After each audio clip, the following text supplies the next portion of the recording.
From Washington, D.C., CBS News presents an address by John F. Kennedy, President of the United States.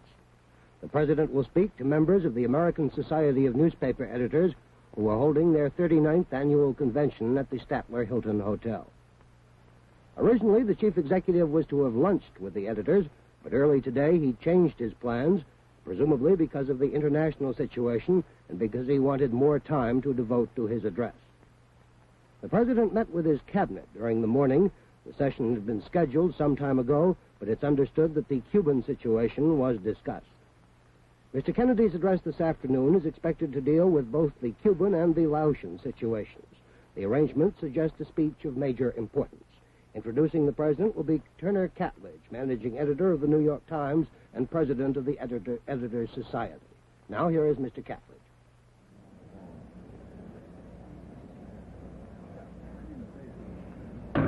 Ladies and gentlemen, the President of the United States.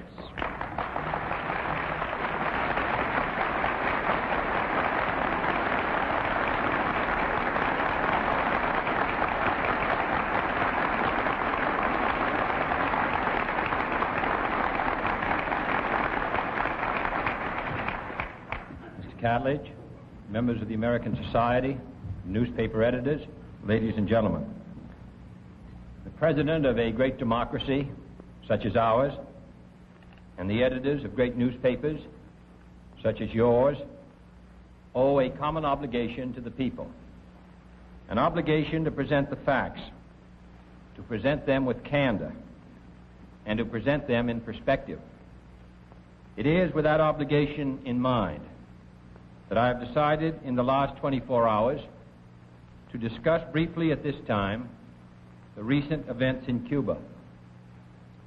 On that unhappy island, as in so many other arenas of the contest for freedom, the news has grown worse instead of better. I have emphasized before that this was a struggle of Cuban patriots against a Cuban dictator. While we could not be expected to hide our sympathies, we made it repeatedly clear that the armed forces of this country would not intervene in any way.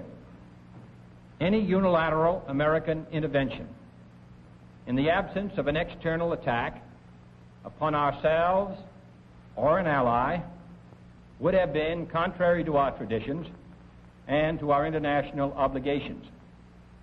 But let the record show that our restraint is not inexhaustible. Should it ever appear that the inter-American doctrine of non-interference merely conceals or excuses a policy of non-action, if the nations of this hemisphere should fail to meet their commitments against outside communist penetration, then I want it clearly understood that this government will not hesitate in meeting its primary obligations, which are to the security of our nation.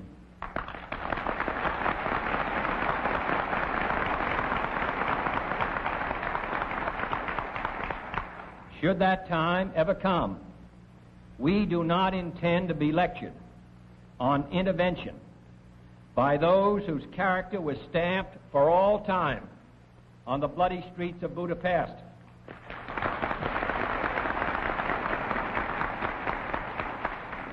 Nor would we expect or accept the same outcome which this small band of gallant Cuban refugees must have known that they were chancing, determined as they were against heavy odds to pursue their courageous attempts to regain their island's freedom. But Cuba is not an island unto itself, and our concern is not ended by mere expressions of non-intervention or regret. This is not the first time in either ancient or recent history that a small band of freedom fighters has engaged the armor of totalitarianism. It is not the first time that communist tanks have rolled over gallant men and women fighting to redeem the independence of their homeland. Nor is it by any means the final episode in the eternal struggle of liberty against tyranny anywhere on the face of the globe, including Cuba itself. Mr. Castro has said that these were mercenaries. According to press reports, the final message to be relayed from the refugee forces on the beach came from the rebel commander when asked if he wished to be evacuated. His answer was, "I will never leave this country." That is not the reply of a mercenary. He has gone now to join in the mountains countless other guerrilla fighters who are equally determined that the dedication of those who gave their lives shall not be forgotten, and that Cuba must not be abandoned to the communists. And we do not intend to abandon it either.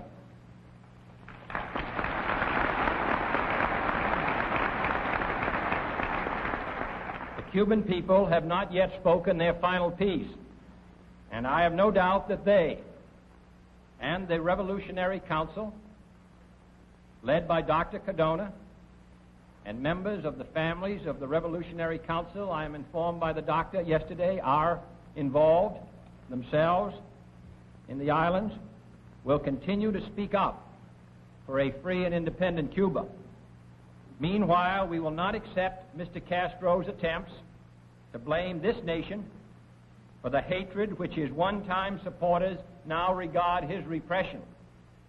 But there are, from this sobering episode, useful lessons for us all to learn. Some may be still obscure and await further information. Some are clear today. First, it is clear that the forces of communism are not to be underestimated in Cuba or anywhere else in the world. The advantages of a police state, its use of mass terror and arrest to prevent the spread of free dissent, cannot be overlooked by those who expect the fall of every fanatic tyrant. If the self-discipline of the free cannot match the iron discipline of the mailed fist in economic, political, scientific, and all the other kinds of struggle, as well as the military, then the peril to freedom will continue to rise. Secondly, it is clear that this nation, in concert with all the free nations of this hemisphere, must take an ever closer and more realistic look at the menace of external communist intervention and domination in Cuba. The American people are not complacent about Iron Curtain tanks and planes less than 90 miles from their shore. But a nation of Cuba's size is less a threat to our survival than it is a base for subverting the survival of other free nations throughout the hemisphere. It is not primarily our interest or our security, but theirs, which is now today in the greater peril. It is for their sake, as well as our own, that we must show our will. The evidence is clear and the hour is late. We and our Latin friends will have to face the fact that we cannot postpone any longer the real issue of survival of freedom in this hemisphere itself. On that issue, unlike perhaps some others, there can be no middle ground. Together we must build a hemisphere where freedom can flourish and where any free nation under outside attack of any kind can be assured that all of our resources stand ready to respond to any request for assistance. Third and finally, it is clearer than ever that we face a relentless struggle in every corner of the globe that goes far beyond the clash of armies or even nuclear armaments. The armies are there and in large number. The nuclear armaments are there. But they serve primarily as the shield behind which subversion, infiltration, and a host of other tactics steadily advance, picking off vulnerable areas one by one in situations which do not permit our own armed intervention. Power is the hallmark of this offensive. Power and discipline and deceit. The legitimate discontent of yearning people is exploited. The legitimate trappings of self-determination are employed. But once in power, all talk of discontent is repressed. All self-determination disappears, and the promise of a revolution of hope is betrayed, as in Cuba, into a reign of terror. Those who on instruction staged automatic riots in the streets of free nations over the efforts of a small group of young Cubans to regain their freedom should recall the long roll call of refugees who cannot now go back to Hungary, to North Korea, to North Vietnam, to East Germany, or to Poland, or to any of the other lands from which a steady stream of refugees pours forth in eloquent testimony to the cruel oppression now holding sway in their homeland. We dare not fail to see the insidious nature of this new and deeper struggle. We dare not fail to grasp the new concepts, the new tools, the new sense of urgency we will need to combat it, whether in Cuba or South Vietnam. And we dare not fail to realize that this struggle is taking place every day without fanfare in thousands of villages and markets, day and night, and in classrooms all over the globe. The message of Cuba, of layoffs, of the rising din of communist voices in Asia and Latin America, these messages are all the same. The complacent, the self-indulgent, the soft societies are about to be swept away with the debris of history. Only the strong, only the industrious, only the determined, only the courageous, only the visionary who determine the real nature of our struggle can possibly survive. No greater task faces this country or this administration. No other challenge is more deserving of our every effort and energy. Too long we have fixed our eyes on traditional military needs, on armies prepared to cross borders, on missiles poised for flight. Now it should be clear that this is no longer enough, that our security may be lost piece by piece, country by country, without the firing of a single missile or the crossing of a single border.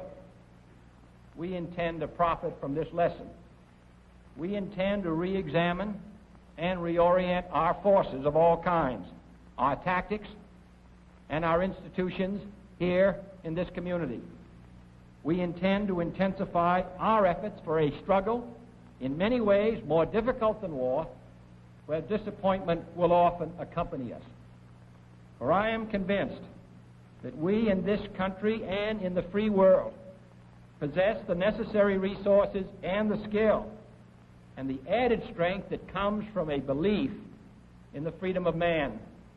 And I am equally convinced that history will record the fact that this bitter struggle reached its climax in the late 1950s and the early 1960s.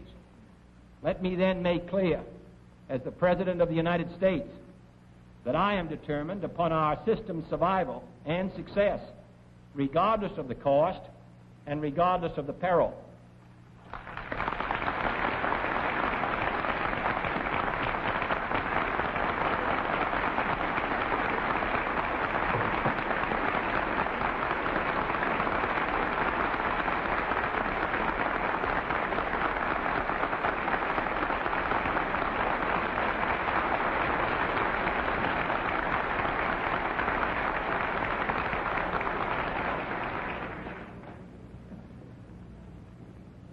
Thank you, Mr.